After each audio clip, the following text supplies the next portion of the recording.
tidal island of Burgh Island sits off the coast of South Devon in the United Kingdom, like a dark jewel waiting for the sea to swallow it whole.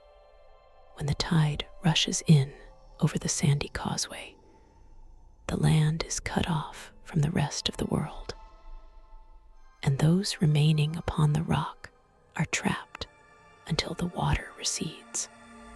It is a place where the wind howls secrets through the crevices of ancient stone, and the salt spray carries the scent of old tragedies that refuse to die.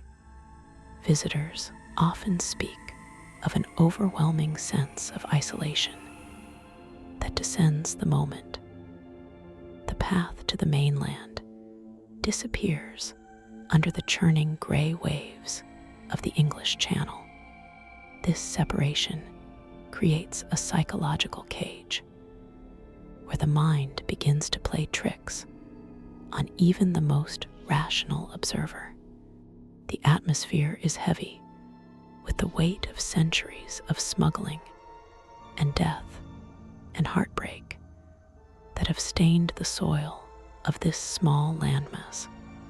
At the heart of this atmospheric island stands the Pilchard Inn, which has weathered storms and secrets since the 14th century. It is a structure that seems to have grown out of the rock itself, with low ceilings and thick walls that have absorbed the whispered conspiracies of generations. In the 18th century, this area was not a holiday destination, but a haven for smugglers who utilized the jagged coastline to hide their illicit goods from the revenue men. The air was thick with the tension of men who lived by the sword and died by the rope. It was a time of lawlessness where the only law that mattered was the code of the smuggler and the loyalty of those who loved them. The Pilchard Inn served as the epicenter of this dark trade, where barrels of brandy and bales of silk were moved under the cover of a moonless night. Legend tells of a notorious figure named Tom Crocker, who was the self-proclaimed king of the smugglers in this region. He was a man of immense charisma and danger, who commanded fear and respect in equal measure from the local population. However, the story that haunts Burgh Island is not strictly about Tom Crocker himself, but about the woman who loved a man in his inner circle. Her name has been lost to the official records, but the locals refer to her simply as the Black Lady of Burgh Island. She was a woman of striking beauty, with hair as dark as the midnight sea and eyes that held the sorrow of 1,000 future tears. Her love affair was a clandestine one, hidden away from the prying eyes of the authorities and the dangerous rivals of the smuggling trade. The romance between the Black Lady and her smuggler lover was fueled by the adrenaline of their precarious existence. They would meet in the shadowed alcoves of the island and whisper promises of a future where they could escape the life of crime and live in peace. But the life of a smuggler is rarely one that allows for a peaceful retirement. The stakes were high, and the British government was determined to crush the smuggling rings that plagued the coast. The revenue officers were closing in on the operation at the Pilchard Inn, and the net was tightening around the neck of every man involved in the trade. The Black Black Lady lived in a constant state of anxiety, knowing that every time her lover left her side, it might be the last time she would ever see him alive. It was a stormy night in late November when the inevitable tragedy finally struck the small community on the island. The wind was screaming across the channel, and the waves were crashing against the cliffs with enough force to shake the foundations of the inn. The smugglers were in the middle of a massive operation, moving a significant shipment of contraband from the beach to the secret tunnels beneath the pub. The Black Lady was watching from a high vantage point, her heart pounding against her ribs as she scanned the darkness for any sign of the revenue men. She had a terrible premonition. That night, a feeling of cold dread that settled in her stomach and refused to leave. The darkness seemed to be alive with hidden dangers. Suddenly, the crack of musket fire tore through the roar of the wind, and the beach erupted into chaos. The revenue officers had been tipped off and were lying in wait for the smugglers to make their move. Shouts and screams filled the air as men fought for their lives and their freedom on the wet sand. The Black Lady watched in horror as the battle unfolded below her, unable to look away, even as the tears blurred her vision. She saw her lover fighting bravely against overwhelming odds, his silhouette illuminated by the flashes of gunpowder. He was trying to cover the retreat of his comrades, buying them time to escape back into the labyrinth of tunnels. A single shot rang out that seemed louder than all the others, and the Black Lady saw her lover fall to the ground. Time seemed to freeze in that moment as she watched the life drain from the man who was her entire world. The revenue men swarmed over his body, but it was too late for capture, as he had paid the ultimate price for his life of crime. The agony that ripped through her soul was silent, but devastating, shattering her mind and her spirit in an instant. She did not scream or wail, but simply stared into the abyss that had opened up before her.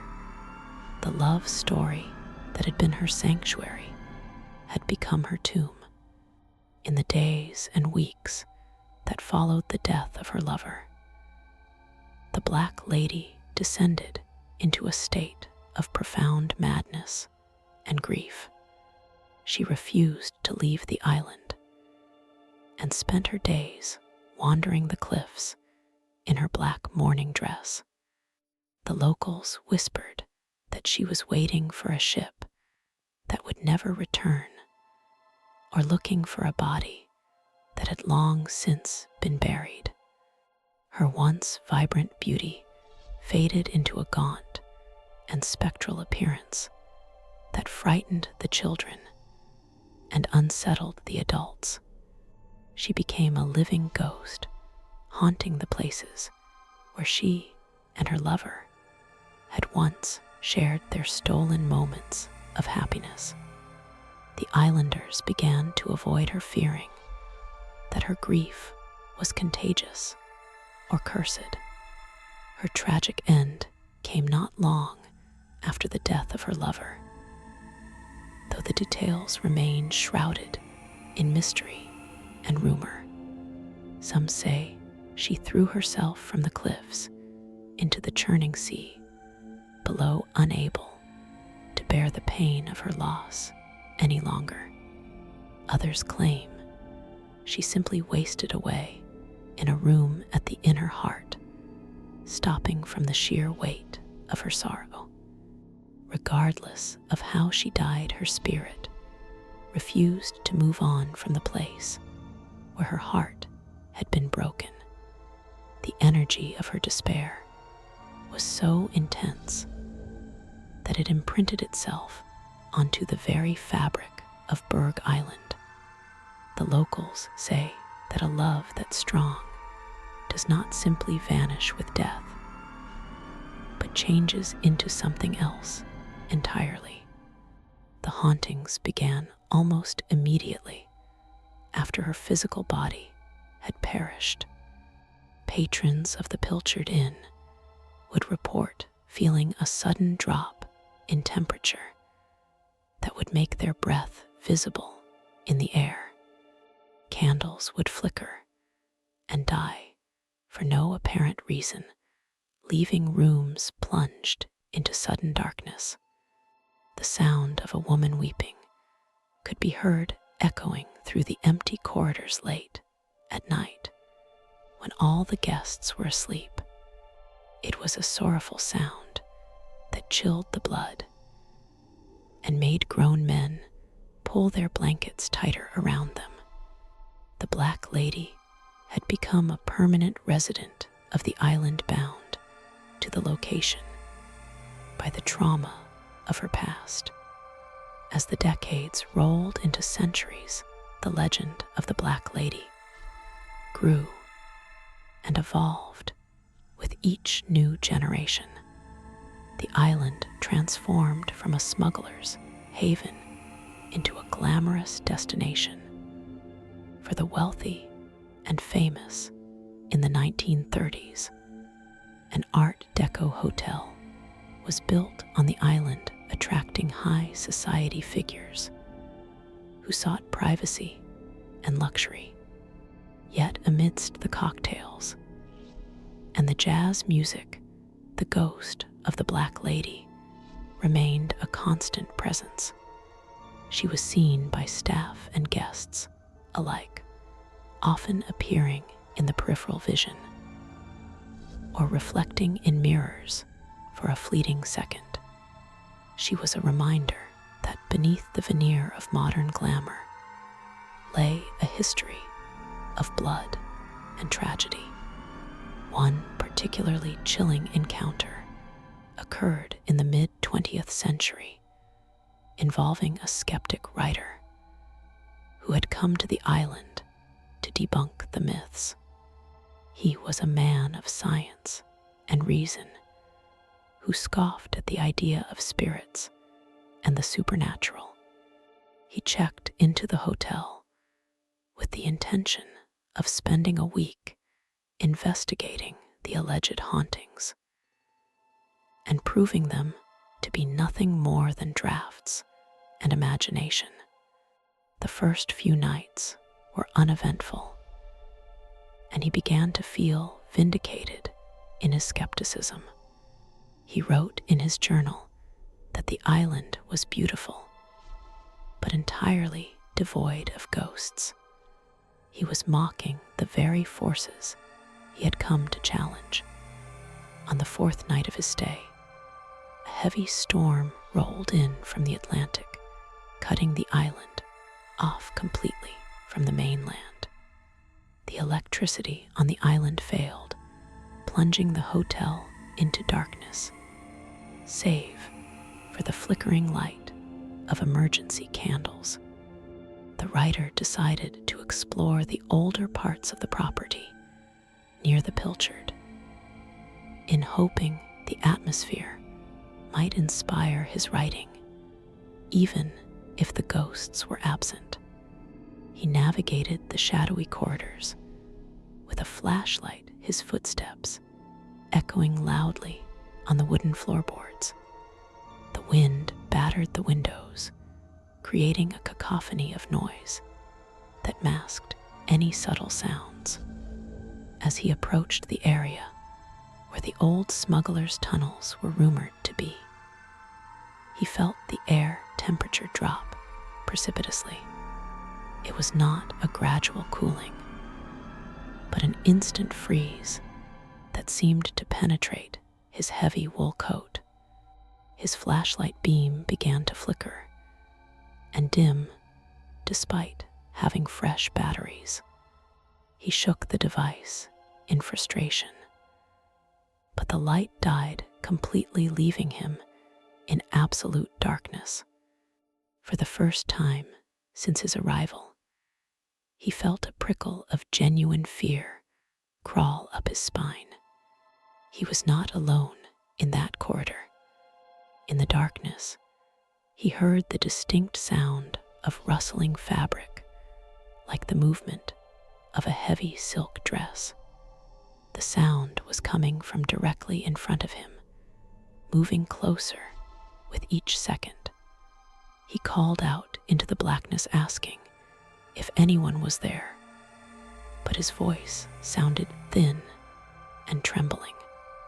There was no verbal response, only the continued rustling and the faint smell of sea salt and old lavender. The writer backed away, slowly, his hand groping the wall for support. The rational part of his brain tried to find an explanation, but his instincts were screaming at him to run. A flash of lightning illuminated the corridor for a brief second, and in that flash, he saw her. Standing less than 10 feet away was the figure of a woman dressed in mourning black from the 18th century. Her face was pale and gaunt, and her eyes were dark voids that seemed to suck the light from the room. She was not transparent or misty, but looked as solid as a living person, yet entirely wrong. The writer froze in terror, his breath catching in his throat. The image was burned into his retinas, even after the darkness returned. He had seen the Black Lady. The encounter did not end with the visual confirmation of her presence. As he stood paralyzed in the dark, he felt a cold hand brush against his cheek. It was the touch of the grave icy and clammy, sending a shockwave of revulsion through his body. He stumbled backward and fell to the floor, scrambling away on his hands and knees like a frightened animal. He could hear a soft sobbing sound directly above him, a sound of infinite sadness that seemed to vibrate inside his skull. The ghost was mourning her lost love, and he was intruding on her eternal grief. He managed to find his footing and ran blindly back towards the main part of the hotel, crashing into furniture and walls in his panic. He did not stop until he reached the lobby where the staff had gathered with lanterns. He was pale and shaking, unable to speak coherently about what he had seen. The staff exchanged knowing glances, for they had seen that look of terror on the faces of guests before. They knew he had met the Black Lady. The writer left the island the very next morning at first low tide, leaving his luggage behind. This story is just one of many that circulate about the Black Lady of Burgh Island. Staff members have reported seeing a woman in black sitting at tables in the empty restaurant, staring out at the sea. Housekeepers have entered rooms to find the bedsheets depressed, as if someone had been lying there despite the room being unoccupied. There is a specific room in the hotel that is said to be the epicenter of the activity, where guests frequently request to be moved due to an oppressive feeling of being watched. The entity seems to be searching endlessly for something she can never find. The psychological impact of the haunting is often more terrifying than the visual manifestations. Those who encounter the Black Lady often report feeling an overwhelming wave of depression and heartbreak that is not their own. It is as if she projects her emotional state onto the living, forcing them to feel a fraction of the pain she endured. This psychic intrusion can leave a person shaken for days afterward, feeling a profound sense of loss for a person they never knew. It is a haunting of emotions as much as it is a haunting of a spirit. Skeptics have tried to explain the phenomenon as infrasound caused by the wind and the ocean waves affecting the brain. They argue that the isolation of the island and the power of suggestion create the ghost in the minds of the visitors. However, the consistency of the reports over hundreds of years suggests something more concrete. People who have no prior knowledge of the legend describe the same woman in the same black dress with the same sorrowful expression. The details align too perfectly to be mere coincidence or mass hysteria. The connection between the Black Lady and the specific geography of Burgh Island is undeniable. She is most active when the tide is high, and the island is cut off, suggesting she is trapped there by the water. Some paranormal researchers believe that water acts as a conductor for spiritual energy, and the tidal nature of the island amplifies the haunting. When the causeway is open, the energy dissipates. But when the water closes in, the power of the ghost intensifies. It creates a cycle of activity that mirrors the rhythms of the natural world. There have been attempts to communicate with the spirit using Ouija boards and seances, but these are strictly discouraged by the locals. They believe that inviting the spirit to communicate only strengthens her hold on the physical world and increases her suffering.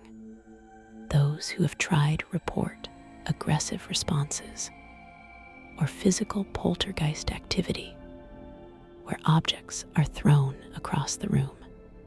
The Black Lady does not want to be disturbed or questioned.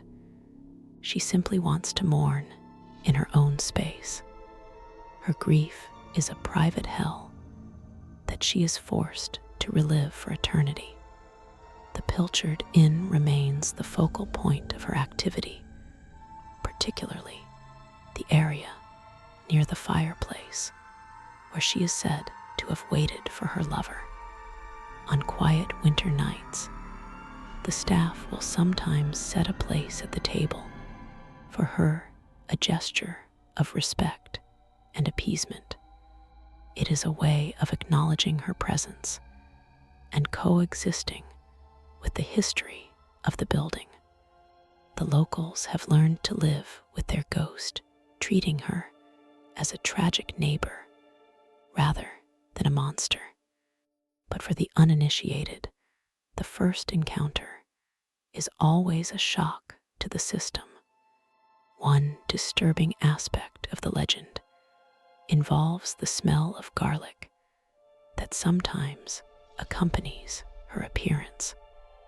This is believed to be a residual scent from the smuggling days, when garlic was used to mask the smell of other contraband, or was a good being smuggled itself. The olfactory hallucination adds another layer of realism to the haunting, grounding it in the sensory details of the past. It serves as a bridge between the 18th century and the modern day, connecting the observer to the specific time period of the tragedy. The tragic love story at the core of the haunting makes the Black Lady a sympathetic figure despite the fear she inspires. She is not a demon or a malevolent entity, but a woman frozen in the moment of her greatest heartbreak. Her spirit is a monument to a love that was destroyed by violence and a life that was cut short by circumstance. This tragedy resonates with people because it speaks to the universal fear of losing a loved one and being left behind. We see our own potential for grief reflected in her eternal mourning. However, sympathy does not negate the danger of the supernatural encounter. The energy required to manifest can drain the living, leaving them exhausted and ill. There are accounts of people fainting or becoming physically sick after seeing the Black Lady. Her presence demands a toll from those who witness it, drawing on their vitality to sustain her form. It is a parasitic relationship where the ghost feeds on the fear and emotional reaction of the observer. This makes every encounter a risky proposition for the witness. The island itself seems to protect the legend, wrapping it in the mists that roll in off the channel. Photography of the ghost is rare and usually dismissed as defects in the film or digital glitches. She refuses to be captured by modern technology, preferring to exist in the subjective experience of the observer. This elusive nature only adds to the mystique and ensures that the legend survives through oral tradition rather than empirical evidence. The Black Lady belongs to the realm of stories and shadows, not data and pixels. As the sun sets over Burgh Island, the atmosphere changes perceptibly, shifting from a tourist destination to something more primal. The shadows lengthen, and the sound of the sea becomes more ominous. This is the time when the Black Lady begins her vigil, walking the perimeter of the island and staring out into the darkness. She is watching for the signal flare that will never come and waiting for the boat that sank centuries ago. It is a loop of expectation and disappointment that never ends. Modern guests at the Art Deco hotel are often warned about the history, but few take it seriously until the lights go out. The hotel embraces its haunted reputation to a degree, but also tries to protect its guests from genuine terror. There is a fine line between a spooky story told at the bar and a traumatic experience in a dark corridor. The management walks this line, carefully knowing that the Black Lady is bad for business if she becomes too active. Yet they cannot evict a tenant who has been there for nearly 300 years. The confrontation with the supernatural on Burgh Island forces us to question our understanding of death and time. If a traumatic emotion can imprint itself on a location for centuries, what does that say about the nature of consciousness? Is the Black Lady a conscious spirit, or just a recording of past events playing on a loop? The interactions suggest some level of intelligence, as she seems to react to people and changes in her environment. This implies that she is trapped in a state of conscious suffering, which is a terrifying thought for those who visit the island. The advice is always the same: do not go wandering alone at night, especially when the tide is high. Respect the history of the place and do not mock the stories of the locals. If you feel a sudden drop in temperature or smell the faint scent of lavender and garlic, move away calmly.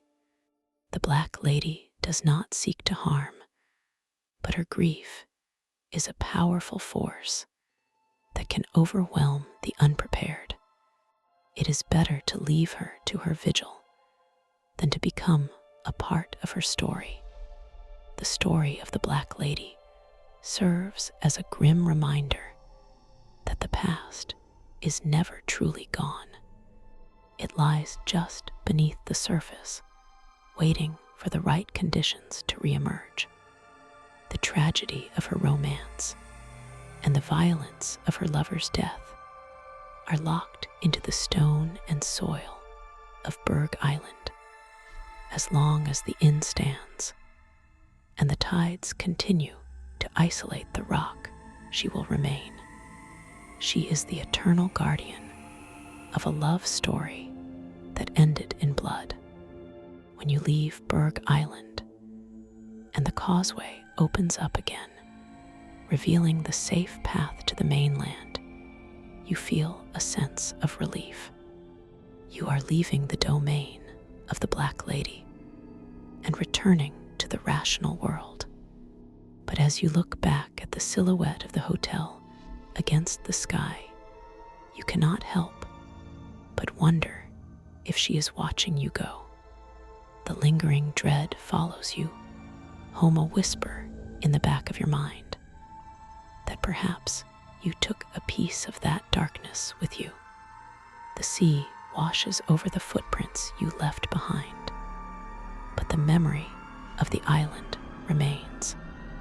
Ultimately, the Black Lady of Burgh Island is a testament to the enduring power of human emotion. Love and grief are forces strong enough to defy death and transcend time.